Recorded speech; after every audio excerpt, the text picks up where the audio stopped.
Welcome to Fish and Snacks, the podcast that teaches you all about what's going on in sports, in life, and in Hollywood. And now, how about a nice round of applause for Eric Fish Snyder and Brad Snacks Grunberg. Love it. Thank you, Jordan Dick. Thank you, Sarah. That's our guy, man. Is he a great guy, Jordan? I mean, he is. You know, Brad found this guy. Brad's doing a wonderful, and we'll get into this, a wonderful, basically documentary type podcast called Soup to Nuts, and he interviews octogenarians, people that are older, our grandparents. What the fuck is octogenarian? What does that mean? Octogenarian means anyone over like 75, and usually you get between 75. I saw Jordan's Anyways, your show is beautiful because you get the stories about these people's lives and people that lived during World War II and the 50s and stuff that we always talk about because we're nostalgic. So Jordan's a 30-year-old, and I see the things that he does like an intern, the way he says, do this, do that. And it helps the graphics, it helps the show, and hopefully it makes it easier for you to access us here on Fish and Snacks. Number 6, Brad. How you doing? Doing great when I see you. I love doing this show. Are you going to re-up my contract? It's coming up. I have a 10-day. Is that good? Yeah. What do you need? Besides money, what would you need? What kind of incendiary essentials do you need? What the fuck does that mean? I just want to reach a lot of people, make them laugh. Well, and by the way, that's done. Talking about making people laugh, I saw Happy Gilmore too. I was crying laughing. It was so good. So good. A must see, everybody. A must see on Netflix. It's funny. I was kind of busy last night, and maybe 25 customers said, Fish, I know Lee Lipinski. I know your partner Snatch saw it because of his relationship with Sandler. I haven't had a chance to see it. I'll see it tomorrow. Heard nothing but great things. And is there a lot of cameos in there, Brad? There are so many great cameos. He brought everybody back. I mean, first of all, the best part is his wife and his 2 daughters. Jackie, the wife, sweet as can be, and then Sadie and Sonny that look just like him, and they're great. And there's a moment where Sandler looks at Sadie, because Sonny, and it's just a really emotional moment. Really cool. You're working with your kid. That's the best, right? I love it. It is the best. So we're going to bring a guest on in about 30 seconds, but Brad and I want to get into at the end of our segment with this great guy, Brian Kelly Jones. I pulled some social media comments directed. One Brad directed is phenomenal, and then Brad, we're going to get it to you. Brad did a show called The Love Connection, literally 35 years ago, and even people now. Shows you how vicious they are on social media. So let's just precursor that. If you don't mind, Brad, let me bring this Brian Kelly Jones in. A friend of mine said the guy's interested in coming on. He's an event DJ, and he also is a producer of a small film, so he's in Brad's world. And without further ado, let's bring on the Mohawk himself, Brian Kelly Jones, to Fish and Snacks. There he is, gentlemen. Thanks for having me. Hey, man. We love having nice people on the show to tell their stories. How the fuck did you get that hairdo? I like to start with that. You know, I just decided to go rogue with it a while back and pretend I'm alternative. I think it's a good look. What do you think, Fish? I like it. I think he lost a bet. It looks good. You know, I look at him. You know. We live in Brad and I live in nostalgia. We live in the 80s. There was a band called the Plasmatics that started that look basically in the 80s. And I'm thinking, you're just since you're an event DJ, and we'll get into that in a few seconds. You know, I can get away with it. Maybe you're channeling your inner Plasmatics. What do you think? Exactly. I would agree. Yeah, it's super tall today. I pulled it up extra high for you guys today. You know what you look like? Brad and I go back and forth between 2 great 80s films, Fast Times at Ridgemont High and Valley Girl. You looked exactly like Peter Case, who's the lead singer of a band called the Plimsouls that did the soundtrack for Valley Girl. So that's a plus, kid. I'll take it. Yeah. Wow. Yeah, I love it. Is there moose in there? Is there some mousse in there? I got a little hairspray in there. All right, buddy. Little shark fin.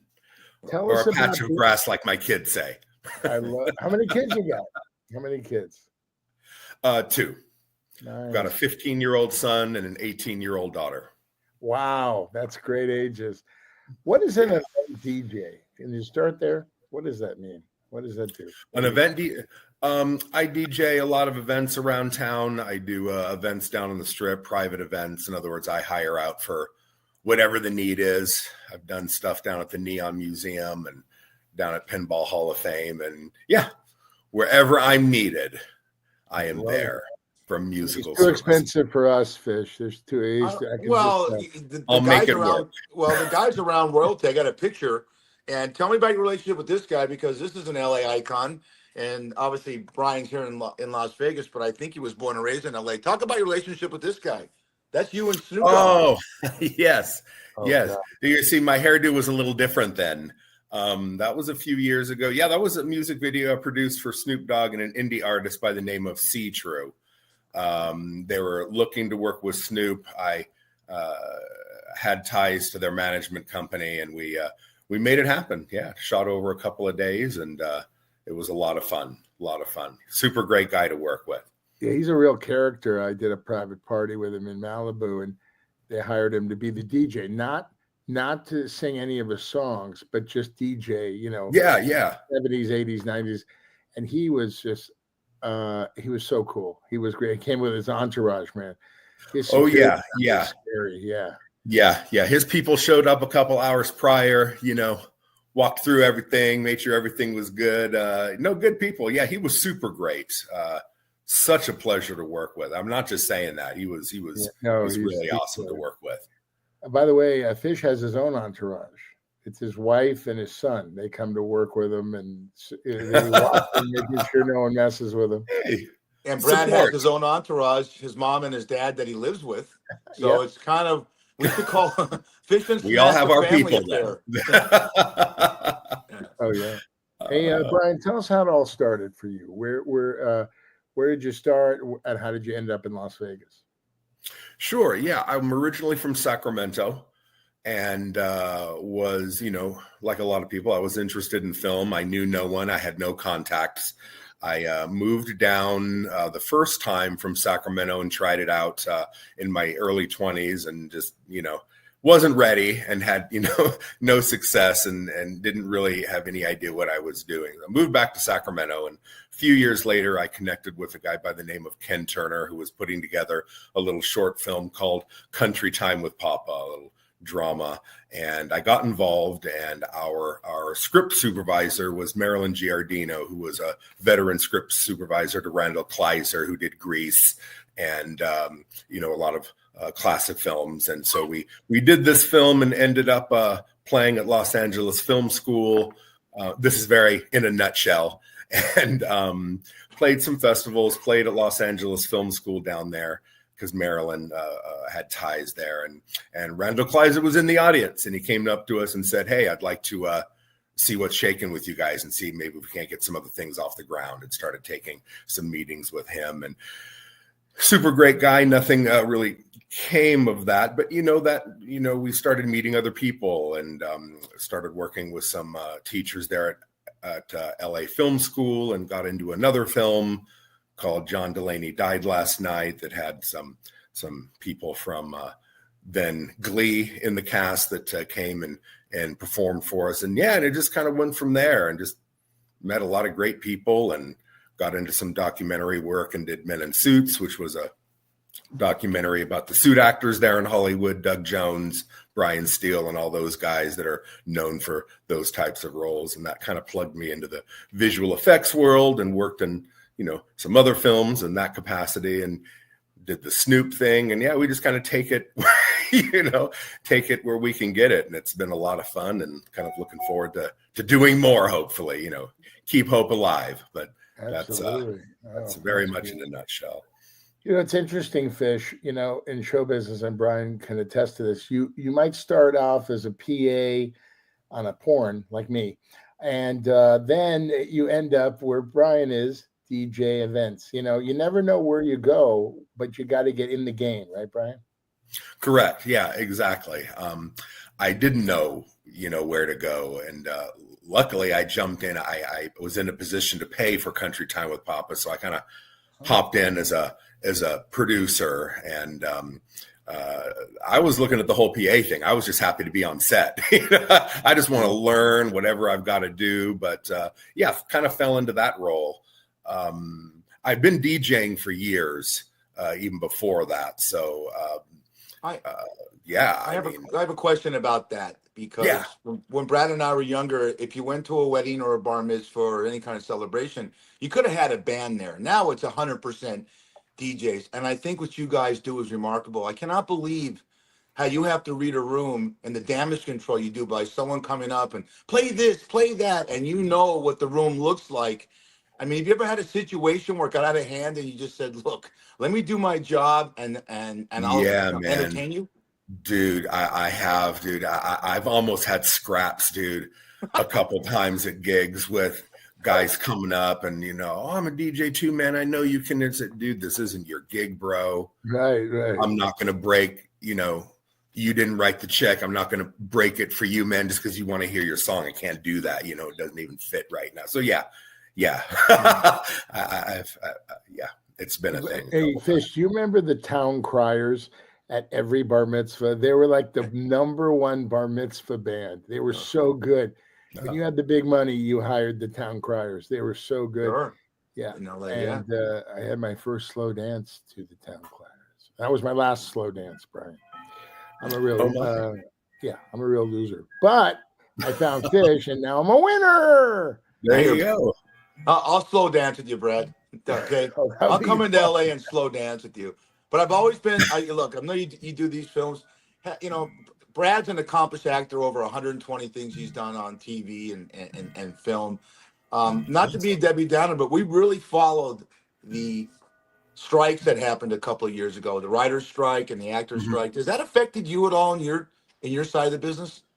I had some things in the pipeline that ended up evaporating. Huge in terms of indie, smaller indies. It was one of the largest budget things I would have been working on. We were super close. We were almost there, and then it all fell apart, and financiers backed out. And it affected a few things, but not like I was fortunately in a position to weather those situations. A lot of good people that I know weren't in the same position, so I'm grateful for that. But it didn't affect me as bad as some people that I know. So yeah, it's grateful to work. I mean, in this business, I've been in it a long time, and I'm still in it. I'm grateful I'm still in it because all my friends moved out of LA. They're not in the business anymore, and greed, man, greed. That's evil, man. Right? It's ugly. All the money trail. Ugh. It's ugly. Yeah. I moved into I did a film a few years ago with another partner of mine, Michael Hayes, super good guy. We made a small film, that action film. It was real planes, trains, and we shot this James Bond film on this shoestring budget, and we experimented, and we were, what can we get away with? We don't have the 10-ton trucks, we don't have this big super sexy shoot, but we took a few dollars. And I also rent motion picture equipment out of a rental house in Burbank, so I have access to these tools and things. We're going to go get some cameras, we're going to go get some stuff that we don't have to pay for, and we released it through an indie distributor. It did super great for us. And we're like, let's do another one of those. Let's not ask anyone's permission. Let's not wait. Let's just go out and get it done, and we did. And sorry, I get excited talking about it. It did well for us. It did well, and would like to do some more of those. It's funny. It's funny. Yeah. Oh, I'm sorry. There were two films that I almost got into. So Jon Favreau, great director, great actor. I did a pilot with him called Desert Breeze, set in Las Vegas. I played a bad Elvis impersonator, but I was a car thief, and he is the star of it. So I'm walking he's walking me in the car, I'm saying goodbye, and he goes, God, man, I wish I knew you like 6 months ago, because I did this movie and I would have put you in it as my buddy. Swingers. Oh, yeah. And then I met Timing. Billy Bob Thornton. Your money, I buddy. Your was a money. warm-up guy on Hearts of Fire. God bless John Ritter. He was so nice to me. Marky Post and Billy Bob Thornton. He goes, Awesome. yeah, man, I wish I would have met you. I would have put you in Sling Blade. Oh, I'm always 10 blocks behind. You know, my goodness. it's funny. You bring up Swingers, which took place in a lot of bars that Brad and I have been to in Los Angeles. And you think of what the careers of Favreau, Vince Vaughn, Ron Livingston, all the actors in that movie really got their start. And I know Vince Vaughn and Favreau met each other in a movie called Rudy. And Vaughn had a small role, and Favreau was great. But Brad, you're going to be the guy that's going to say to somebody, hey, you know what? I wish I met you 6 months earlier. I would have put you in, had you as a producer on something that I'm doing, or, that's life. It's going to hit. Yeah, But exactly. what would you have played in Sling Blade? I mean, John Ritter's I don't character? know. It was just we had stopped. We had ended the filming of the sitcom, and I was walking out to my car, and he says, "Hey, man, this summer I'm going back to Arkansas to do this movie. God, man, I would have put you in it if you could get to Arkansas." I go, "I'm there." He goes, "Well, it's under the cast," but yeah, I mean, you never know life. You're at the right place at the right time, or at the wrong place at the wrong time. And I've been very blessed. I used to be a waiter in the 20th Century Fox commissary out of college, and I met everybody because I goofed on them. Like I'd walk up to Danny DeVito. Hey, Danny, right? Can I call you Danny? Yeah. He ordered, and I go, oh, okay. By the way, that's a nice shirt. Does that come in men's? And he goes, he looks at me, he starts laughing. He goes, who are you? I go, I'm your worst nightmare. I'm you. I mean, and awesome. To this day, whenever I see him, he remembers me, because it's the way you treat a bartender, a busboy, a Lyft driver. That's who you really are in life. And it's not like I'll tell you two of the most amazing, Adam Sandler and Scott Thompson, aka Carrot Top. Okay. These guys go to see sick kids in children's hospitals, but they don't bring a camera crew with them and then post it. Look at me. Look what I just did. They do it quietly. And that's really what it is, right? You guys? Exactly. Yeah. Yeah, I hear you. That's everybody, like all these girls now, they do selfies and they go online and look at me and look at my boobies and look at my tushy and just unbelievable. Brian, David, you have a 15-year-old, right? Yes. One of your kids 15, so you have teenage kids. And when we were younger, I always say this in the podcast, Brett, there wasn't anything called I still don't know what a social influencer is. I should know what that is. But I'm a bartender. I work in a bar, and a lot of young kids that come in they all think they're going to make millions of dollars on TikTok, Brian. And I'm trying to tell them, I'm not going to, crush their dream, but I'm going to be a social influencer like the Kardashians. Well, the Kardashians did a little bit more. And what is the social influencer to both of you guys? And how can I get involved in that and make money? Yeah. Oh my goodness. Yeah. I hear you. I'm kind of a social deadbeat. I get on Instagram, post something every now and then, I get it. I know there's people out there, making a lot of money on these platforms, but I don't know. My daughter was interested in that route, some years back. And I was like, I don't know, Lex.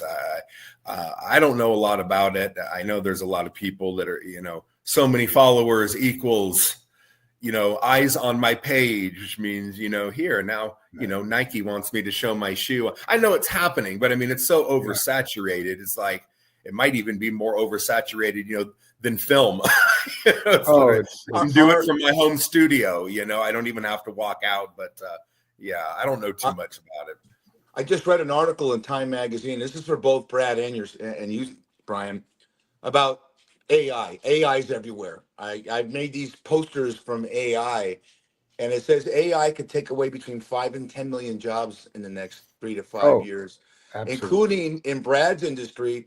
And not again, Brian, I hate to be south on this, but could AI affect the DJ business? Can you have can it just be you tell the person, I want this set, and it automatically plays? I don't know, but I know in Brad's business, they say within 10 years, they're just going to have artificial intelligent actors and scripts and all these greedy studio heads that Brad talked about earlier that causes strike. It concerns me. I'm a bartender.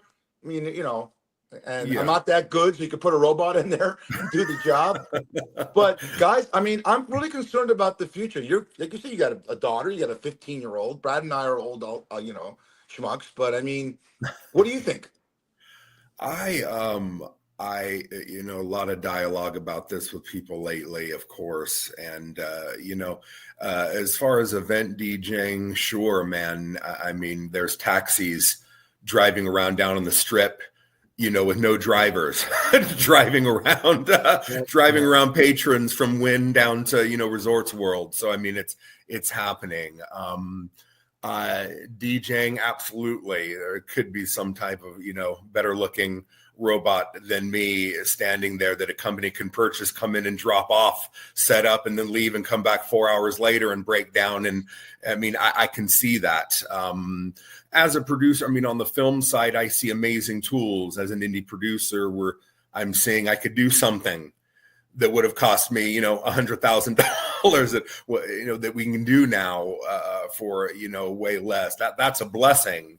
But I see it also affecting, actors, Brad. I mean, I totally get the fight is real for you guys. I mean, 120%. And I see the need for the control and for the, the permissions and for the rules and things to be in place for you guys. So I understood the strike. I understood the necessity for those situations, so I see both.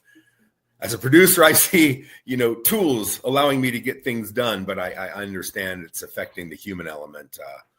Huge. Yeah, I've been a looper, loop group. For our audience, loop group is actors that come in and they put the voices in the background, like at a park. You see the principals, and then all of a sudden you see a guy in the back with his dog. Go get it, Rover. And that's they quietly put that in the background for presence. But you're looking at the principals, you're not looking in the back, but actors come in, and I've been doing that. I'm so lucky I've been doing it. I'm a request. These loopers that have been doing it for like 20, 30 years, sometimes they don't like me because they didn't get to cast their own loop group, I just want to go in, do a great job, and leave. And that's what I do, Right. But it's so lucrative and it's so much fun. It's like improv class, you got to be good at the improv. And oh man, it's an amazing thing to do. And that's like, instead of getting a waiter's job or being a Lyft driver, you can get in a loop group. Oh, it's fantastic. And it keeps your muscle strong as an actor, But the business has changed so much. This AI, soon there won't be any loop groups. They have so much in the can, they'll just go back to the vault and get a couple things, and they don't have to pay 8 people scale or, top of show, whatever we get. And, that's the future. AI is going to it's going to take away a lot of jobs, sadly, very sadly. It's an inevitability. It's part of life, So, Brian, Brad and I are born and raised in Los Angeles. You're from Sacramento, California. I live in Vegas, so do you. I guess Thomas Wolfe had a great quote that's always used: "You can't go home again." How long have you been in Vegas, number one? I've been here 32 years, but I've seen it change dramatically. And I know Brad talks about LA, but Brad's still there for so many years. It's changed dramatically. How long have you been in Vegas, and have you seen it change? Yeah, I haven't been in Vegas near as long as you. We were in LA for a lot of years. Moved here in August of 2019, right before COVID. Okay. We're barely locals. I love LA. We love SoCal. I love Los Angeles culture, food, alcohol, everything about it. I love. We were in a little home down near Valley Village, down near Magnolia. And, the cost of living, we had the opportunity to come in and buy this home here right before things went nuts. Hold that thought. I grew up on the West Side, but I went to high school in the Valley, and I lived on a street called Bel Air off Magnolia and Coldwater, and went to a Grant High School. Does that sound familiar to you? Man, well, I went to Grant High School in Sacramento, but not in LA. No. Okay, yeah. What was your favorite deli in LA? Oh man, I like going down to Cantor's. Great place. Even hopping down to Jerry's was super cool. It was not too far from us there in the valley. Man, there was another place I forget. Deep down in there, I can't remember the name, but yeah, if it was a deli, I loved Art's going. Deli, where actors. Yes. I don't like to eat. I just know all the delis. Yeah, right. Yeah. Never stopped in there, but loved it. What do you miss about LA the most? What do you miss about LA the most, Brian? Probably, at least at the time for me, I know some dynamics. It's been difficult there in recent few years. And I know that dynamics have changed incredibly, even in just the last 2-3 years since I've moved. But just the creative energy in general, people go there to be creative. They go there to talk and meet and talk ideas, and everybody's got the same struggle. I don't care who you are or what level you're at. Well, that may not be true for everybody, but I knew Oscar-winning people that were having struggles, they were trying to figure it out and where it was going to happen next. And a lot of people don't realize that. They think, I see you on TV. How can you be struggling? And it was just, I miss the overall, just the camaraderie and I know there's a lot of backbiting and a lot of negative things, but I experienced a lot of positive things out there and met a lot of great people. I miss that. Vegas is great. And there is a film presence here, not quite Los Angeles, but it's growing. They're talking about studios and bills that aren't passing and things like that. So we'll see. You need to get that, Brian. You need to get that. Yeah, get that phone. Oh yeah, I was like, is that me? We don't have a landline. No. That's Art's Deli calling Brad saying you haven't got your order in yet today. Downstairs, like fever. Where's my check for bringing you up? Where's my check for the plug? Yeah, I love it. Oh my God. Yeah, LA has really changed. The homeless is absolutely out of control, and the crime. There's tragedies every day.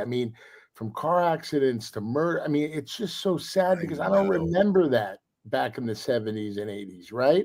There's always been that, but not on this level. And we outrank you. It's your audience. Oh God, look at that. Wait, no, I got a comb over here going here. What we look like? We look like the Three Stooges. There you go.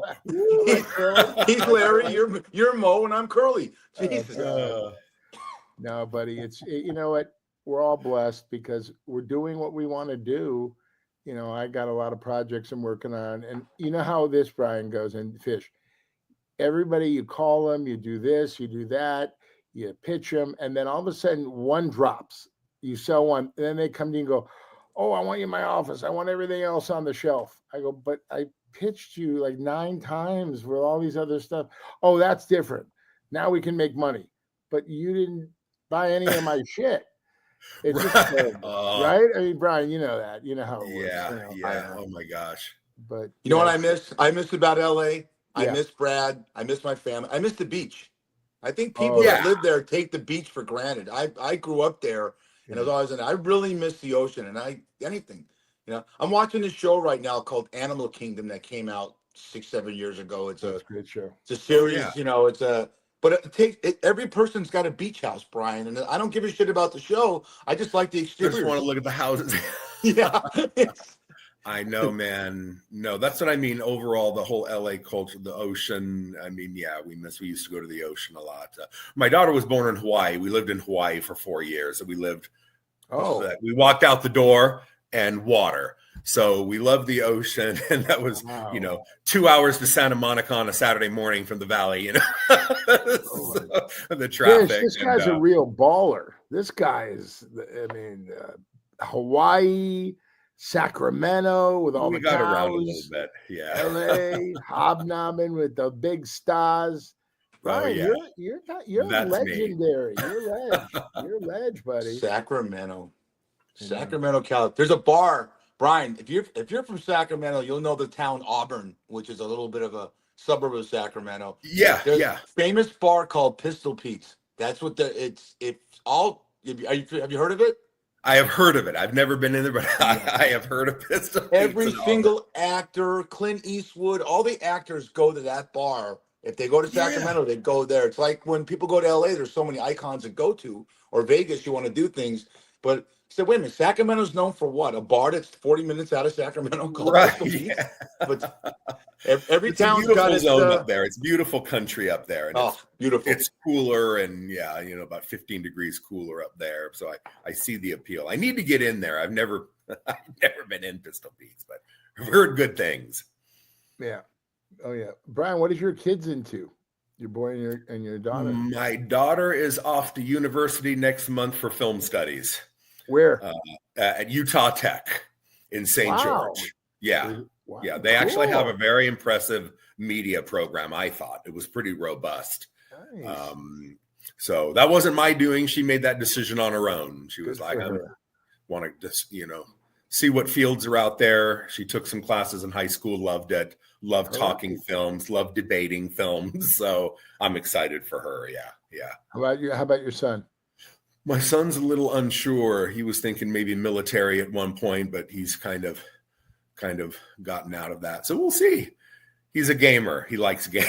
Oh, he likes the video maybe he'll be a games. programmer. He's into that whole thing. Oh, okay. That's money. Yeah. The kids today, they're so smart. I mean, they learn at a young age with this computers and video games and all this stuff. We're old. It's like you got to bring in a young person to help you monetize. They know more than us. They can do it in their sleep. And I'm a real dummy. I'm like Jeff Spicoli. I barely squeaked by in high school and college, and I wasn't a great student. Surprise. But I was at, Max Snyder went to, Fisher's son went to University of Arizona. That's where I went. Bear down, baby. What a great school. Oh my God. I had so much fun. Right on. Yeah. Awesome. But I'm still a virgin, so I don't know how that works. Is that too soon? Sorry. He's still looking for the right woman. It's hey, showbiz. We got that's your wife. It's funny. I tell people if you have any questions for the show, fishgrunny1@gmail.com. It goes on our listening audience through Podbean constantly. No one's ever answered any questions or inquiries about Brad's virginity. Except a lot of guys named Lance and Chad hang out at the Green Door. You know that place, Brian, or the Red Rooster? Yeah. Oh my God. The Green Door. Yeah. We got to get you, Brad. You should be living in Las Vegas. Bring your parents up here. It's a great place for senior citizens. A lot of fun. A lot of good people. Yeah. But I just I'm in LA. My dad's 93, Brian. My mom's 84. Been taking care of them a long time because they gave me the greatest life in the world. It's a no-brainer for me. You know what I'm saying? I guess that's a deal breaker when I meet a girl at this dog park I go to, dogppl.com. And I go, hi, how you doing? Oh, you're so funny. Do you have a card? I go, yeah. So then they Google me and I'm older than their father. Oh, yeah. Not good. okay. Not good. I don't think I look my age, but doesn't matter. But also, I don't know if you know this, but in the gay world, there's something called a chubby chaser. And I lost 150 pounds, since my high.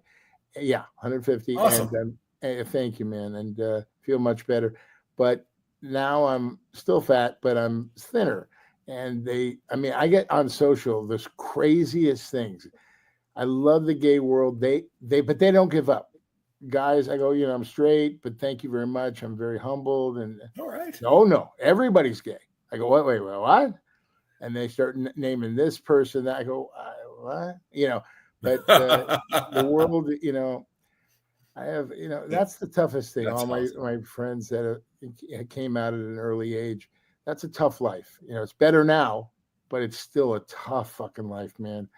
Yeah. Prejudice, this and that. I go, just relax. Are you healthy? Are you happy? That's all I give a fuck. Right. That's it, right? I mean, who cares? Right. Well, they went from because you lost so much weight, they went from chubby chasers to pudgy chasers. Pudgy instead of chubby.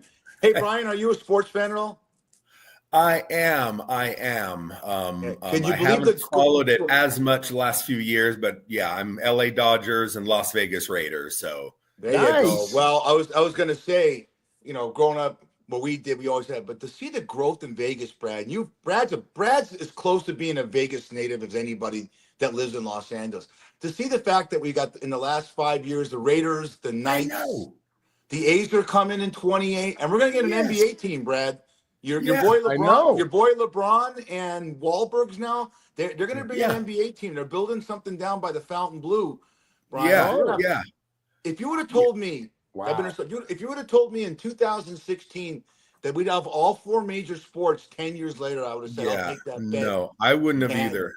Brad, would you Everybody have thought said that? Vegas wouldn't Yeah. support it. Everybody said Vegas wouldn't support it. It wasn't a Right. sports town.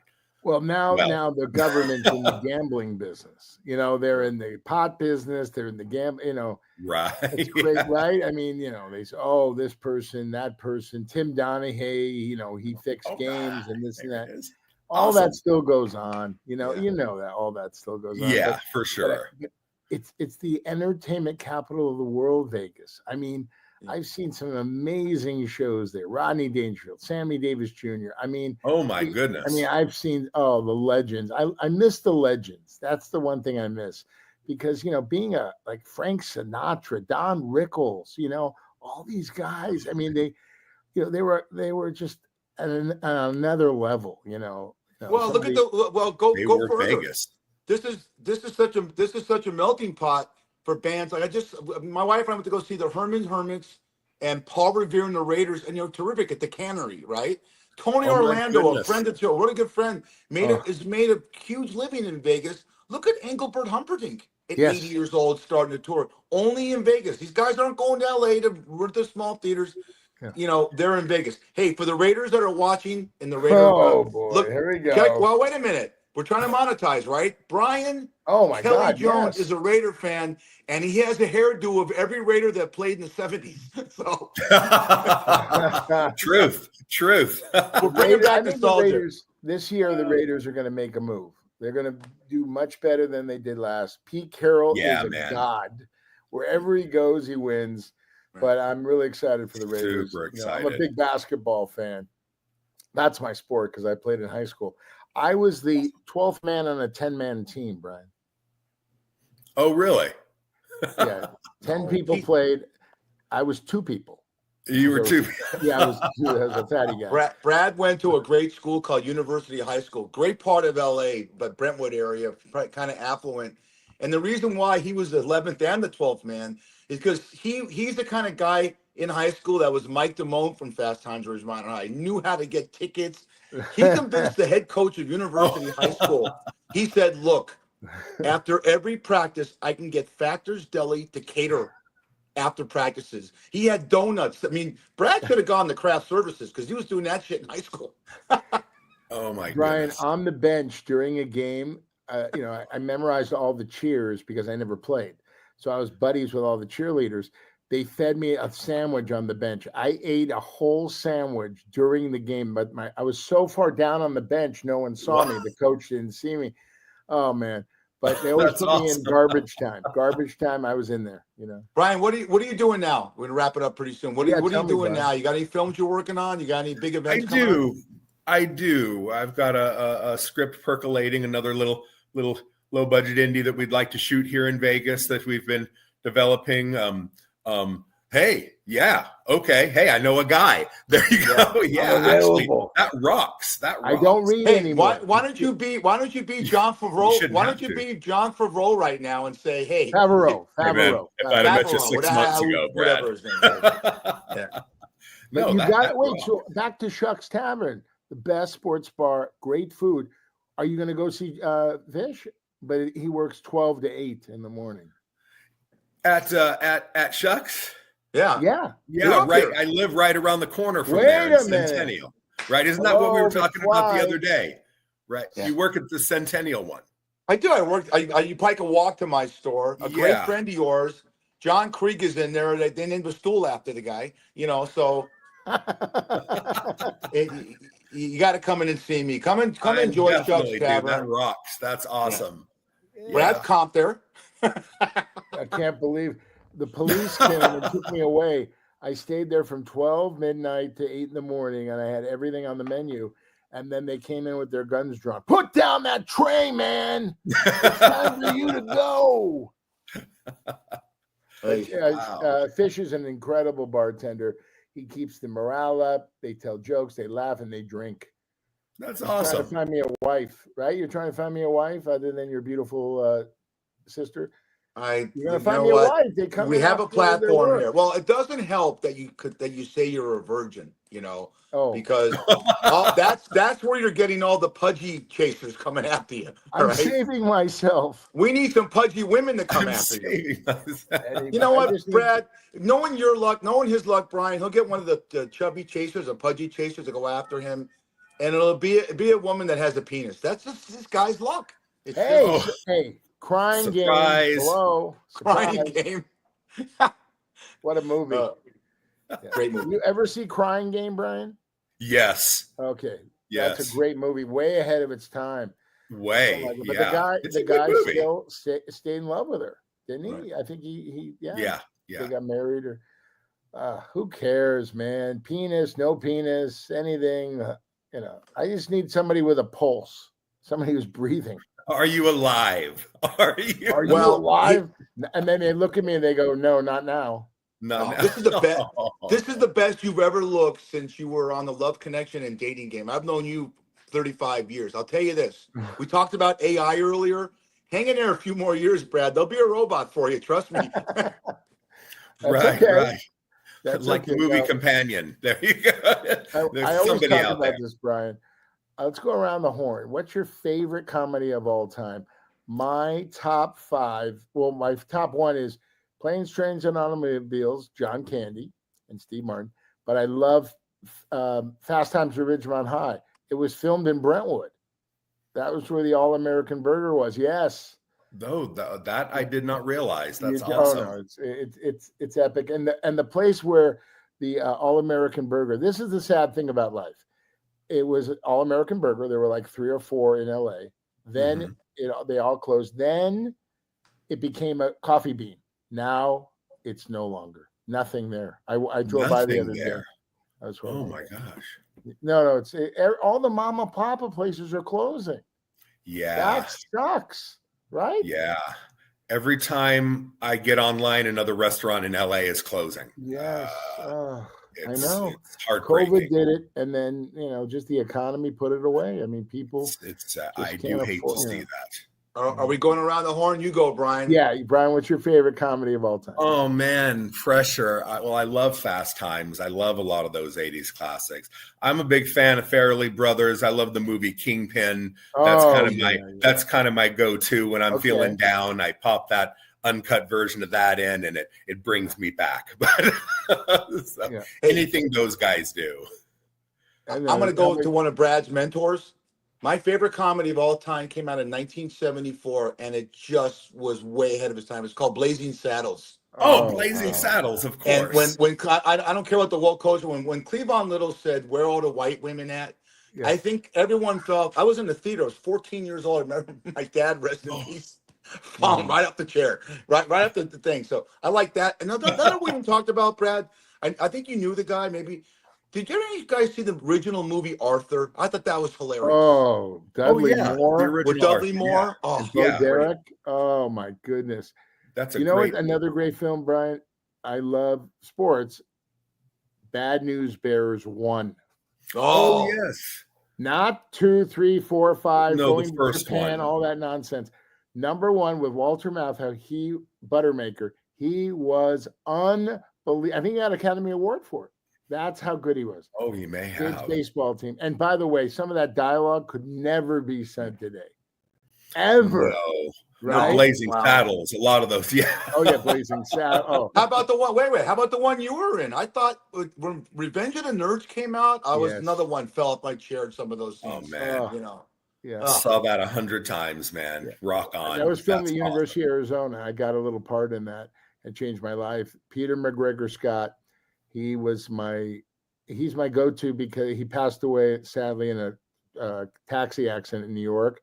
But I wrote him a letter. There was no email back then, and he called me and he Said, hey man, and I go, yeah, whatever you want. You want to work on my film or be in my film? Whatever you want, Mr. Scott.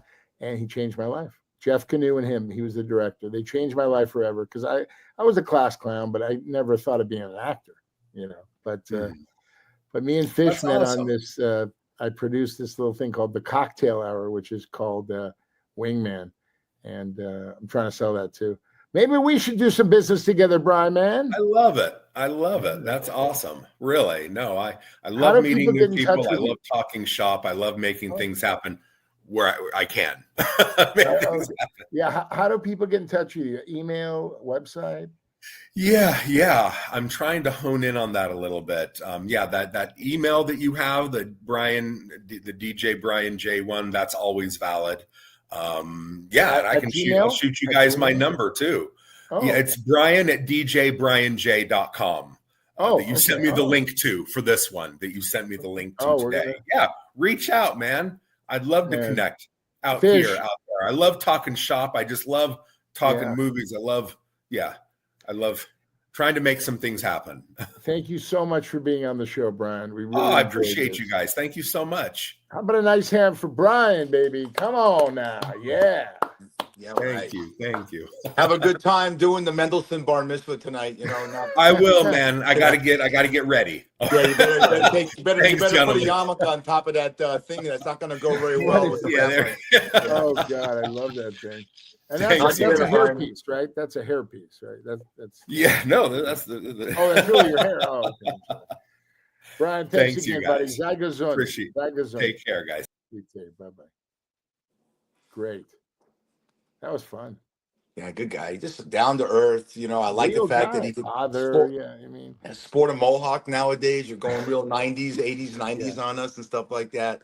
So, Brad and I, we talked about this in rehearsal. We talked about it earlier in the show. I want to talk. We got a good 12 minutes ago, but I want to get into social media and how damaging it could be. I mean, I remember when Yelp first came out.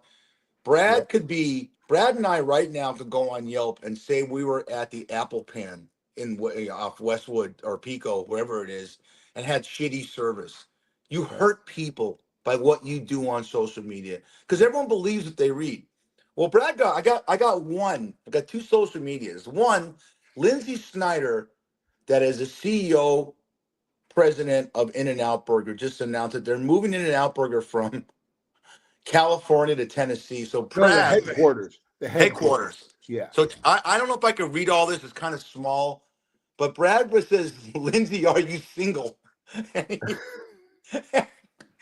kind of tell the audience what because I said, I'm a nice guy, not a bad boy. I live with my 84-year-old mother and my 93-year-old father. Is that a deal breaker? I'm their caregiver. Lindsay, I'm also a virgin. I don't know if that went over well, but your burger is my favorite burger of all time. It's always consistent and always good. Do you like fat guys that make you laugh? And basically, I'm still waiting for her to get back to me. That's it. Okay, so that's fine. You did that. You took a shot. In-N-Out Burger, you said last week when we did the snacks top 10 about your favorite fast food joints was your all-time great thing. Would that be great if she got back to you? And then imagine that's a great movie. You hook up with her and then she takes your virginity and you get lifetime supply of In-N-Out Burgers. Forget it. That's your wedding, buddy. I'm telling you, listen. Why do all these big stars have to, marry or date celebrities like J-Lo? I'm right here, baby. Come on. I'll make you laugh. I'll open the door for you. I'll be your bitch. You're the boss. Okay. Look at me. I'm not that bad looking, right? I'll make it, Ben Affleck, great guy, great director, but he doesn't make you laugh like me. Come on, girlfriend. Go out with a regular schmuck like me. You don't have it because I just read on Smart News. She said when she likes to make love, she likes to do it really hard. And you're the sensitive type, I just can't see you strapping one on. Really hard? What does that hard. mean? I mean, she likes it hard, and that's a hard-looking woman. Like a pounding Yeah. hard? Well, you ever use this? You ever use this? You use every single line on the planet. You ever hear this one? You really got to pony up for that one because can you imagine if you didn't? with her. Oh You my know, God, yeah. Whatever she wants. Listen, whatever she wants. J-Lo, you're a 9-time loser. Why don't you make number 10 me?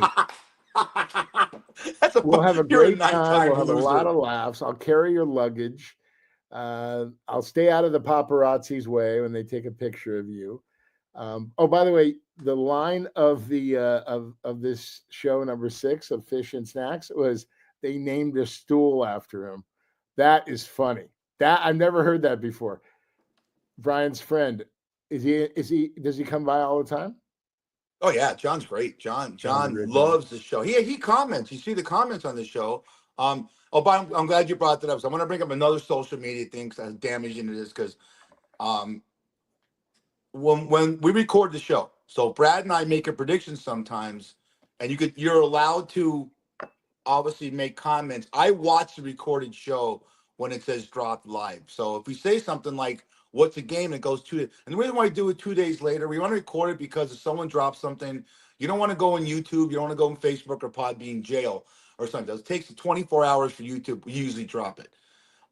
So Brad, and I cannot wait. There's an old show called The Dating Game with Jim Lane. It came out in the 60s. Brad did the newer version. I'm not going to say anything, but he's getting the original cast, like the girl that was the sitting there, and Brad and the 2 other contestants. I saw it. I'm going to put it in pieces because when you do a podcast in 10-minute pieces, and then they're going to talk for an hour about what was going on, what was scripted and not. Sure. So Brad also did Chuck Lorre's The Love Connection. Phenomenal. So all of a sudden, Brad goes and looks every once in a while and goes to social media. Chuck Lorre is a producer and writer. Chuck Woolery. Did I say Woolery? Yeah. Oh, Chuck. Yeah, Chuck May he Woolery rest did in two. peace. He was did, so nice to me. Yeah. What did he do? 2.5 Men. Chuck Lorre. Yeah, Chuck Lorre With Big Bang Theory. Yeah. Yeah. He's a legend. Yeah. Okay, you're a legend because look at this. Even 30 years later, Brad's getting pressed. Jim Vandenberg. Brad, you made a complete fool of yourself on Love Connection. Yeah, grow the hell up. Jim Vandenberg, who the hell are you? You go on Love Connection. You know how hard that is to sit there across from Chuck Woolery? Yeah. You know how hard it is to go on a date with someone and then what is scripted or not? Jim Vandenberg had enough class to go on there. How many years ago did you do that show? 30? I did that in 1987. 97, 2000. No, 87. Yeah. 87. And I'll tell you, 38 years Elaine ago. Joyce was incredibly funny and nice. She was a beautiful woman. Love Boat, married to Bobby Van. Remember Make Me Laugh? Remember that show? Oh, was that funny? And I had, let me put it this way. Let me bring everybody on and we'll tell the story on one of our shows coming up. Was I wrong there? Was Jim Vandenberg talking about the Love Connection or was he talking about you on the dating game? No, he's talking about me on the Love Connection. Okay, good. That's what I thought when I read that. Vandenberg, at least you're talking about me, buddy. Yeah. I know I'm a loser. But buddy, come on now. Look in the mirror. What do you see, Jimmy? He's jealous. He's jealous of you. You had enough balls to go on that show. But you know, Fish, we've talked about this, and I really want to, Molly's challenge. Right. Molly's challenge. Okay. Right. This is so important. We've talked about it a number of times. Molly was a 12-year-old girl who was bullied so much because she was so pretty and so popular. She killed herself. She took her own life.